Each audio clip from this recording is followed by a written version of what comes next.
Yeah. Now, when I was going through and again looking at some of the chapters again, so often as I'm dealing with executive teams, I bump into this, we don't have time to learn piece. And you've got this chapter, and it's learn like your life depends on it. Yeah. And what? How is that a contributor to your oxygen mask first? Like it's a learning thing. How does that contribute to the overall betterment of an individual? Mhm. Well, if you want to be great, you got to know stuff.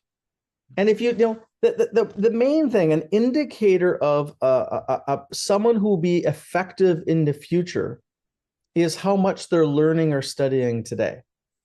When you stop learning, it's a signal to yourself and to your ego that you got it sorted out. That's a dangerous state. When you think you've got this thing figured out, you're in trouble. It's also why quite a number of people in their 50s find themselves without a job, because they're cruising on their skills from their 40s.